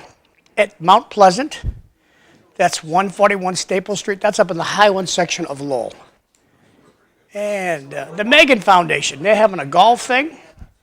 And the 11th annual For Hope and Recovery golf tournament. And plenty of opportunities there to help out the Megan House. So for more information, contact right over here. But this is coming up in June. So there's plenty of time here, but a good organization. They help a lot of people, a lot of women, and good cause. That's the last one. Evelyn, I'm going to put your mic back on. Like it or not, here comes your mic. I'm back. Welcome back after those wonderful announcements. I got a question for John. Send it. What do you got, John? So, John, now that we're lacking MCAST. Yeah. So well, we have MCAST. Just give me a paragraph. Okay? I got you. Paragraph. I get excited when I talk to you. Go ahead. So, since MCAST is coming off the table, it was a very good braggable point the town of Chelmsford had. They were the 40th smartest school system in the state. Lowell brags we're 335th smartest school. But Chelmsford, the 40th. That feather doesn't exist anymore. What are you going to do to, what do you think will happen to replicate that feather that Chelmsford enjoyed for so many years? Well, they still have the MCAS. It's just not a requirement for graduation. And so they measure multiple ways, though. I think this assistant superintendent, they measure through iReady, through iExcel. There's a ton of tools. How are you going to prove to the public you're still number 40? Through all those other tools. Through all those other tools. And then, again, MCAS still exists. So we're going to be able to kind of see those scores. And then I just think that through the other scores, you'll see it, and then the state will probably say, hey, this is what the new measurement is, right? So the state will say, we want to measure all the schools, these are the criteria if they want to change it. That's kind of how the measurements work, because they're all standardized across the state. So we're all compared against comparable districts. So like we're comparable to Newton or Wakefield or whatever. And that's really how you measure yourself in that smaller group of schools that are like you. Like we don't compare to Lowell because our ELL is different, everything is different. But you know how we'll compete though? It's just that every time we have a graduating class, we have the best damn students. That's how we compete. And we do. We have great students. They go to college. Right now, the USA is the 12th best scoring school system in the country, according to these people. Sure. What can we do to move that up? And if you can't say, you can't know everything, but I'm just throwing it out there while you're here. Thanks. I mean, the easy answer is always funding, right? You get more funding. I think one of the things you'll find across school districts, not just in Massachusetts, is that a lot of them have to level fund constantly.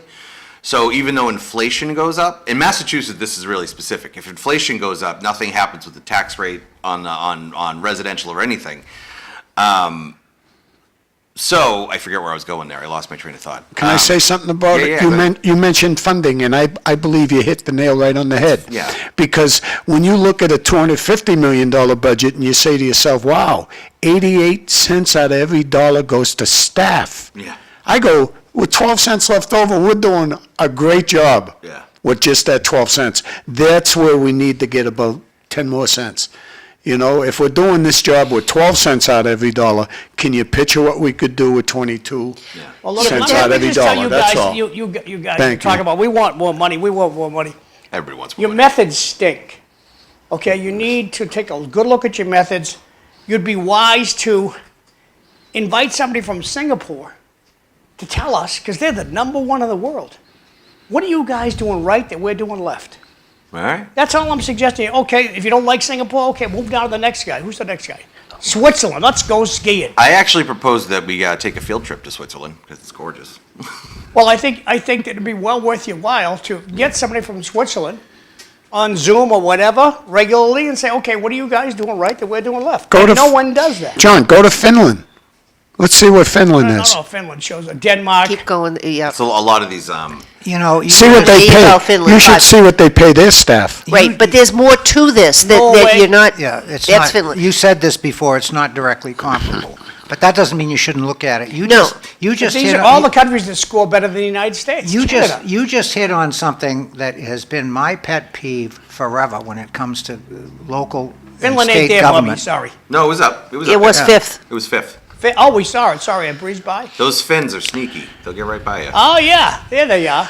In the private sector, we have what's known as best practices.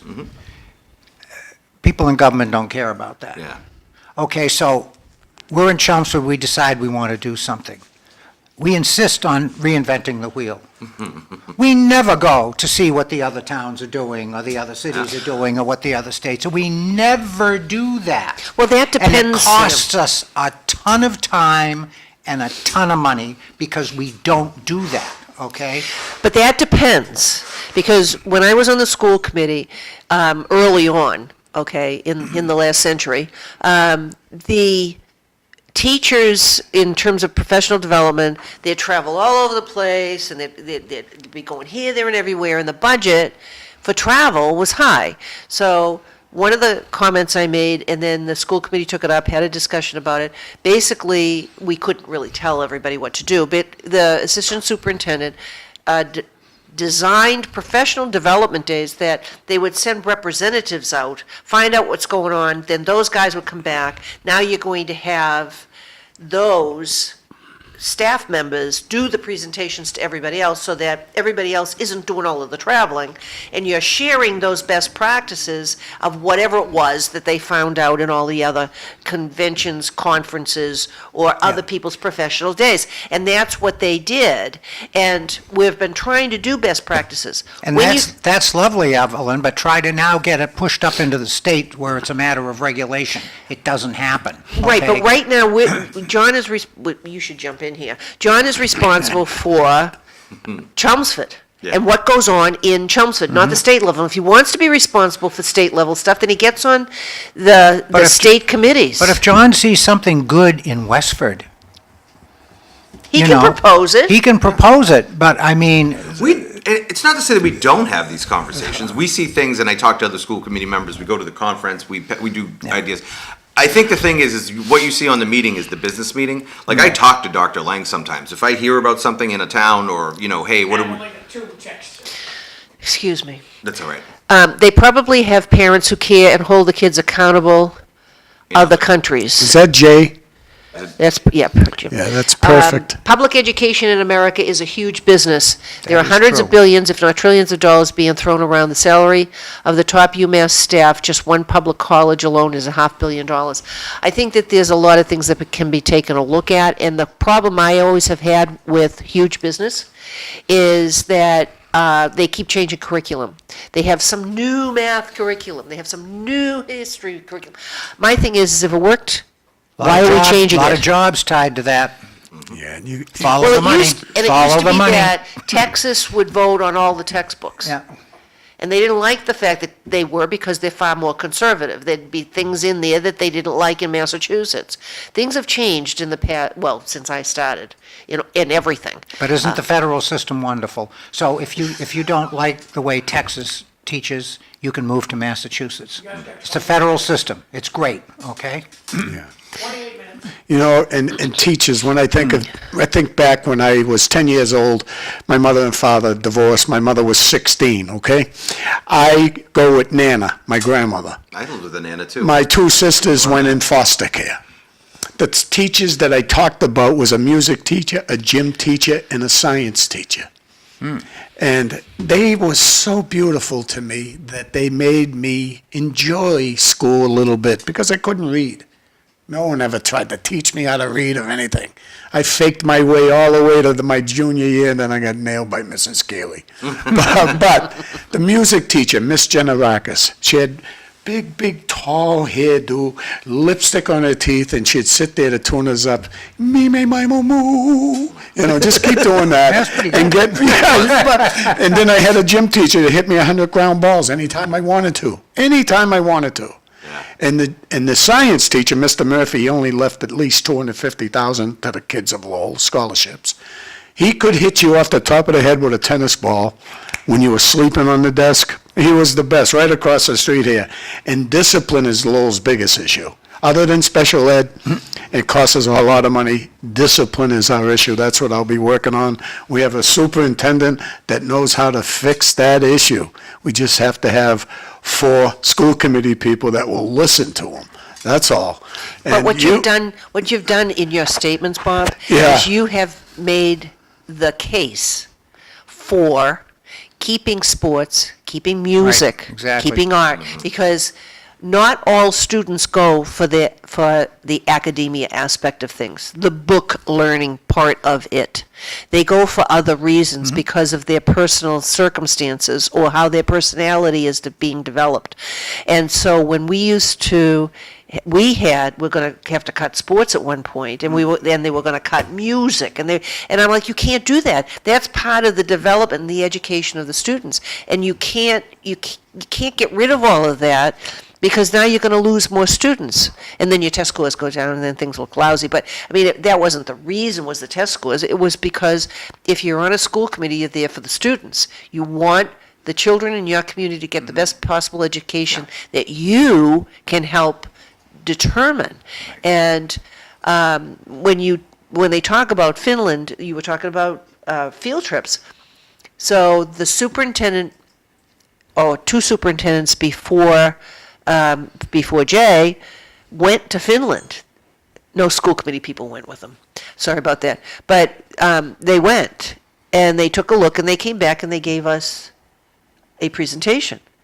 It's very different education over there than we have, and unless we're going to change our education here, it's hard to compare. They also do not give the freedom to their graduates to choose any major they want. They know where they need people in the different majors for jobs when they graduate. And they help to determine that that's what you're going to do. That's why so many European students come to the United States for college, okay? Because once they do that, they can break out of that mold. But you're absolutely right. That's the way typically the Western European education systems are managed. I had a very interesting conversation years ago because, all you heard was that U.S. public education is so inferior to the Europeans, blah, blah, blah, and you hear that all the time, or you heard it anyway.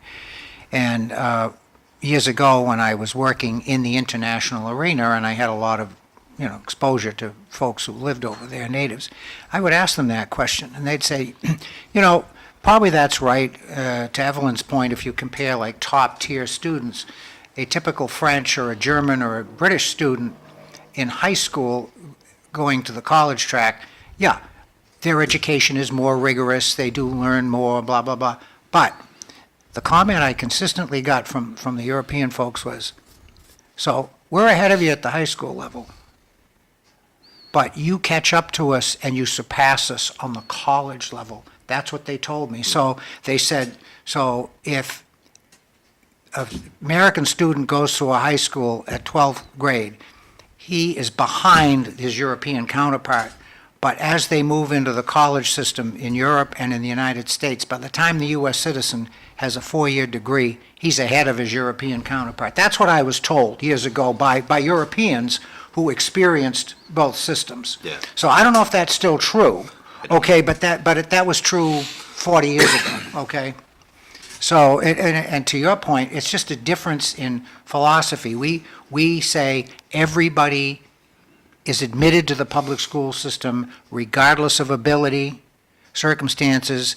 You're all entitled to access to a free public education. They don't look at it that way in Europe. That's not the way they look at it. Then the Evelyn, question, you're gonna, Yeah, oh, there you go. I got to meet John Moses election night of our Register of Deeds, Karen Casella's very successful race. Even though we were on opposite sides, he was a true gentleman and shared election results from the area towns with me. When we got to Drake at Town Hall to get official results, he thanked everyone for their service that came through the door. Election workers, the town clerk, office officials, and even the police officers. Everyone was extremely impressed by his professionalism, including me. Chelmsford is lucky to have him. He is a role model. Thank you. Jeannie Balkus? Balkus, yeah. Thank you, Jeannie, that's really kind. That was very nice. You It's should put that beautiful as a when So quote. you even get votes from people who aren't Chelmsford residents. That's really kind. I actually, it's interesting. I've been doing this for a while now, and I've just learned that if you just say yes. So when I was in the Army, there was this great, he was a major, and when I was in Afghanistan, and one of the things he taught me was you default to yes, right? You default to yes around people, you be kind to people. So if somebody would show up in my office in Afghanistan and they'd be like, I need help. And the first time I was like, I don't know if I can help with that. And he was like, you will find a way to help anybody that you can. And so he would say default to yes. And so when I have an opportunity to meet people, I'm just kind to them, and if I can help. Even Karen, who was, I was supporting Joe Reddy, I had no problem sharing the results. I think that's the thing that's different about local politics as opposed to when you're talking about national politics or even state level politics. And Jeannie, I really appreciate that. Thank you. So you also, you worked with Joey on that, and you've worked with other people on their different elections. But right now, I noticed on Facebook that you're trying to rally or do more with the Democratic Town Committee. Yeah. I think, and I know there's a lot of people that watch the show, Republican, Democrat, Independent. There's a lot of Democrats, I think, that weren't really heard. I met with Sam and discussed this. Did a whole show on it. I did a whole show on it. I'm still upset about a lot of the things that have happened. But I think as a Democrat, I think there's a lot of conservative Democrats' voices that weren't really heard, and a lot of moderate Democrats that haven't been heard for a long time. And frankly, the results for me kind of speak to the whole thing, right? So at the end of it all, whatever side of the equation you're on, the Democrats have lost some pretty important elections for us. So there are a lot of Democrats that have different ideas and want to meet together. I'm a very conservative Democrat. I want my institutions to work, all that kind of stuff. But I think at the local level, it's just a little bit easier to not have to deal with any of that. Yeah, in Lowell, I wouldn't deal with the Democratic City Committee if they paid me money. Well, it's hard. That's right? just how I feel. Look, and our first meeting we had together was pretty boisterous. It was pretty hey, what is happening? What is going on? Why are we not listening to other people? And so we have some really good ideas. So tomorrow night at the Chelmsford Police Station, if you're a Democrat, you can come in after 7. If you're an independent, you can come I'll be there early to actually meet with people and hear some of your ideas. There's a bunch of people coming early, some people that have kids that can't make the meeting. But I think you'll see better and new communication from the local Democratic Party, which is your neighbors, right? Now, So it's kind of different. Now, do And you, that's the Republicans 28th on? of February. Republicans are not your neighbor? No, of course they are. But they go to the Republican meeting and we go to the day. I know, but they are your neighbors. So Well, that's why I said if you wanted to come before and you want to have what are an you doing opinion, for the unenrolled? that's what I'm saying, independents, Republic. We want to talk to more people. I'm not really trying to set anybody a can stone. go. It's a public meeting. Yeah, and so I think the 7 o'clock is when it goes to Dems only, right? I think, but we're still learning a lot. And yeah, Republican voices need to be heard too. I think we need to have more outreach, talk to people, understand what we weren't hearing. But most importantly, I think local Democratic town committees in a Democratic state, benefit even Republicans because if you have a good DTC, Democratic Town Committee in a Democratic state, they have more influence and they can help drive other types of behaviors. Now, do you have your full complement of 35 members at this point? So no, we're a minimal staff right now. Last year, I think, when they put it together, we probably had like 11 or 12 people. Boy, that certainly, when I first moved to town in '79, You had competition. They never had any trouble. The Democrats always had 35 people on the committee, and you had competition. Yeah, and it's really amazing that that's fallen off. Not anymore. Yeah, we're gonna work on that, and I just think it's important. I think it's important to have representation in the government. I think, as I said during the interview with you, Sam, I think Chelmsford has a historical place in the state. And it has really kind of ceded that position through the DTC and through elections and through gerrymandering. So it should take its historic seat. It should be more prominent, and the DTC should be more active for the people in the community. So yeah, it's a small group now. We have quite a few people showing up tomorrow, though. We have quite a few people. Good. It's a brainstorming session. The first session was loud. It was people like, okay, let's dislodge some of these things that haven't moved in a long time, and everybody seems to be wanting to move forward. Good. So I think, so tomorrow night, 7 o'clock at the Chelmsford Police Station. I'll be there around 5 o'clock to meet with others, and then I'm not sure if we close the doors. I still got to figure out some of the rules, but that's it. You know, you got me thinking now is the beaches in baseball, the beaches in softball. I can't wait to beat you guys this year. I know we're going to beat you. I'm telling you, softball especially.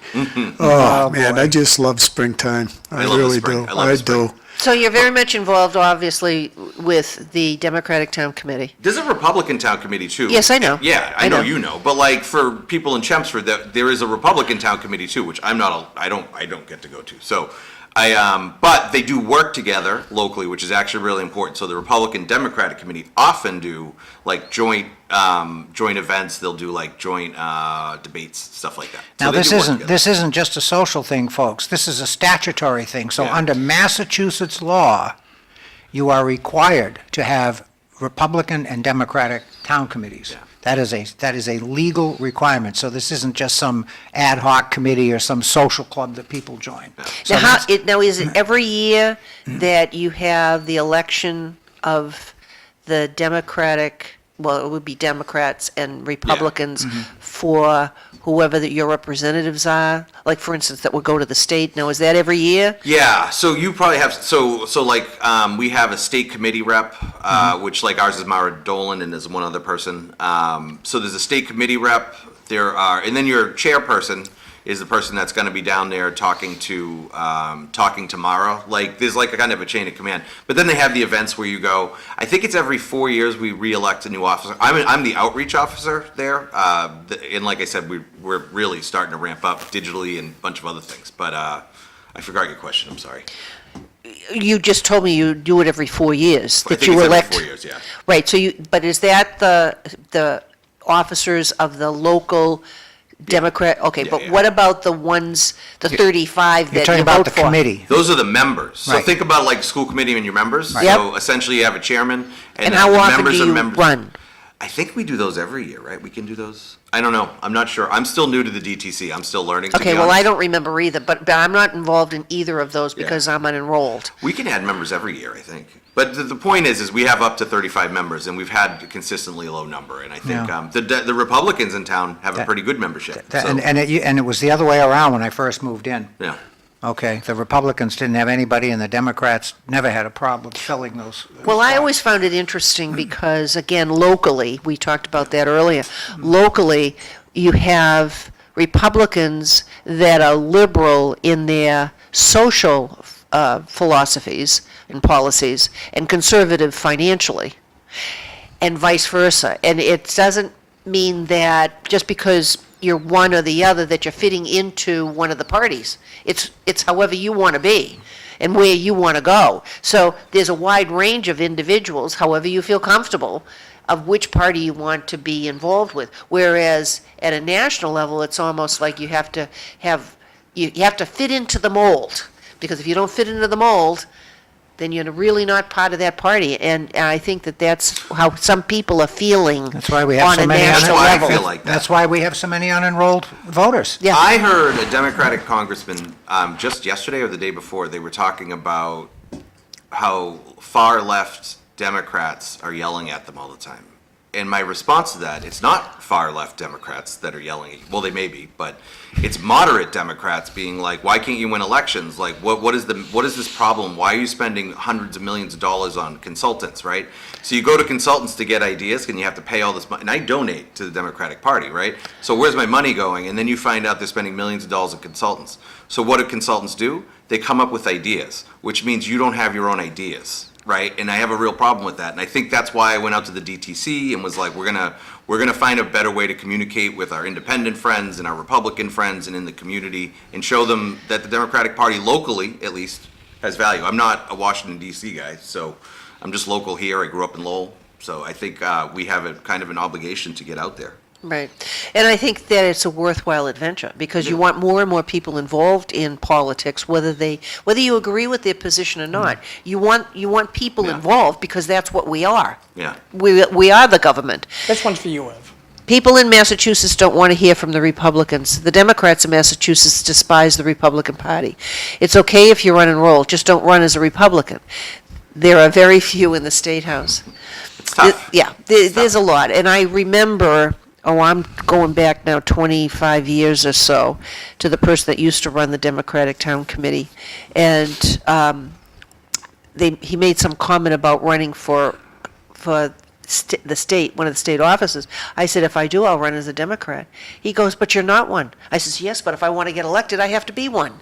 So, because people just look at Ds, they're not always looking at what your policies are or how you feel about different things. And I'm not planning on running for anything currently, but I'm just saying that was one of the things that, if you're smart enough, you can figure it out. State Rep Colleen Gary put this on her Facebook page. Oh, I saw that. Facebook page yesterday, and they're like, this is ridiculous. Why does the state do this?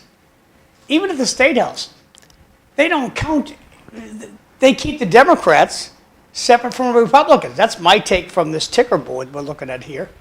And they were voting on blowing money for homeless or something like I that. thought it was alphabetical. It looks alphabetical. It was the shelters, I think, Well, John. I would agree with you until you get to Mr. Zonky over here, and then you go to Ferguson.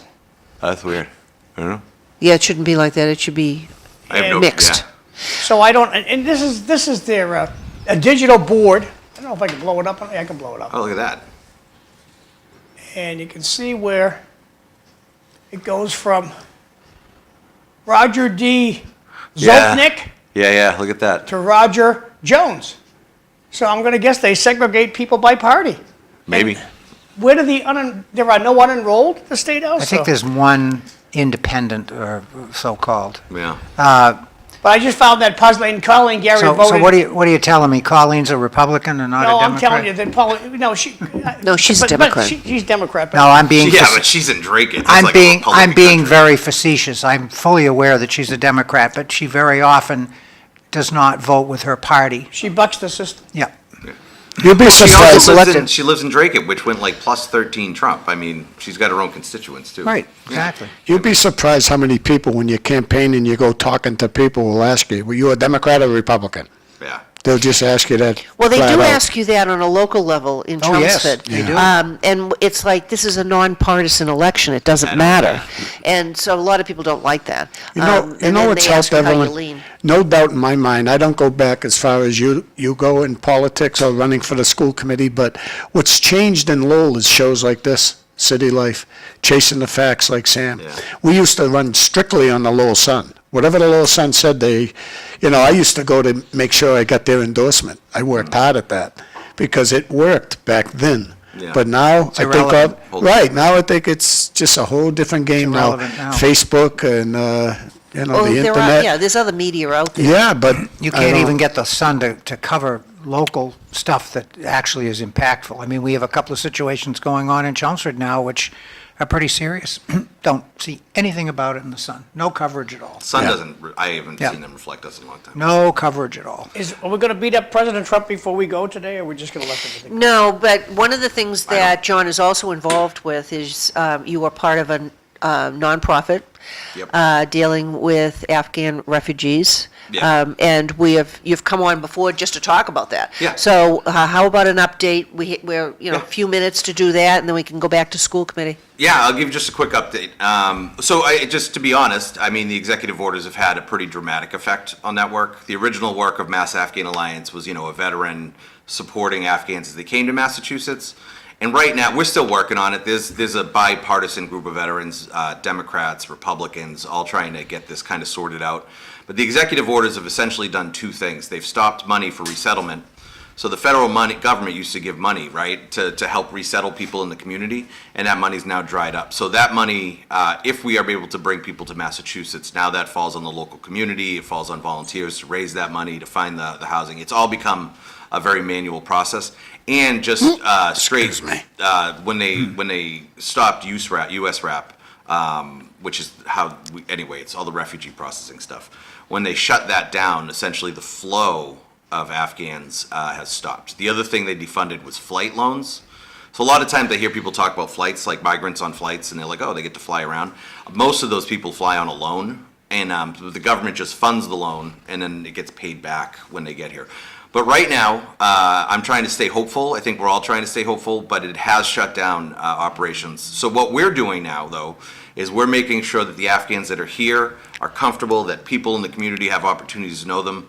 We had an event 3 weeks ago, something like that, and we had over 100 people show up to see both Afghan art and listen to an Afghan speaker that escaped the Taliban. And I think that's how I can help Afghans right now. I can help people in Lowell or Chelmsford or wherever else understand, there's opinions on migrants, right? And I really believe that if you meet Afghans and you hang around with them and you have dinner with them and you see how they integrate with our country, I think people would view migrants a little bit differently, and especially Afghans, because it's veterans that are really suffering from the shutdown with their friends. But we're working on it. I guess that's. Again, new administration, we have new challenges to face. You won't hear me beat up Trump. You are not going to hear me do that. We're going to try to work within the system that's given and try to figure out. But if anybody happens to be friends with President Trump, can you just give Afghans what they earned legally? Yeah, A lot what of they them deserve. Yeah. Yeah, But, it's not an entitlement type of situation. They actually And earned let's it. not lump all immigrants into the same bucket Right, either. exactly. It's All right, really that's- much more complicated. And you weren't Exactly. dealing with trying to get them here illegally. You were trying to Exactly. get them here through a Exactly. legal process, which is very, very different. Right. Yeah. And that's the other thing that we have to Well, they be stopped the cautious legal about. process. It's already begun to hurt in the building department, believe me. Construction, the help is running, they're scared. They're scared. My co-founder is an Afghan American, but she's got a very thick accent. She was born in Kandahar, but she worked her butt off for 5 years to get her citizenship, go to college, do all the things she needed to do, and she carries her passport now because they can detain you and stuff. And she's like, I have to carry my passport, which was what she had to do in Afghanistan, which is a little bit crazy. But we're working on it. We're trying to figure it out. Tomorrow, City Life, Cliff Krieger's going to be the host. Lowell School Committee woman Eileen Del Rossi's going to be here. Lowell's sons, Melanie You do. Gilbert's going to be here. I got 2 texts for you, Evelyn. They are separated by yes and no votes. Oh, okay. So that's the process, not by party. But then why, if they are separated by yes and no votes, why is it that Gary is off on her own in the middle of all the no votes? Maybe the other no votes didn't want her. I'm just kidding. That was a joke. Great show today, as always. The homemade baked goodie was the star of the show. Always a star. John, I had a question for you today. Looks like it's cleared Before up. we wrap up. Go ahead. Who is M.H. McDonough? He's my great-grandfather. Great-grandfather. Michael Grand- H. McDonough. That's amazing. What was his name? Full name? Michael Henry McDonough. I love that. That's cool. Every time, so for people that haven't been to John's his place of work, his funeral home, there's a big sign with M.H. McDonough, and it looks like an old sign, and I figured it was somebody in your family. That came off the original place they had in downtown Lowell When was he born? Within a couple. in the 1800s. Yeah. Okay. Well- Yeah. What a cool legacy, though, right? To be here and. Well, he died when he was 38. Oh wow. 6 kids. His wife, Margaret, took the place over, and she had 5 boys and 1 girl. Good for and you. You can imagine, you got 5 boys. Yeah. She was a tough cookie, and wasn't for her, I wouldn't be here today. Yeah. That's cool. She saved the company. We're- Good for her. Good we're- for her, yeah. As far as nonprofit go, can you accept money? Yeah, so if anybody's interested in donations, it goes to support local families, issues that come up, money that may have come from the federal government, so sometimes we'll replace that money.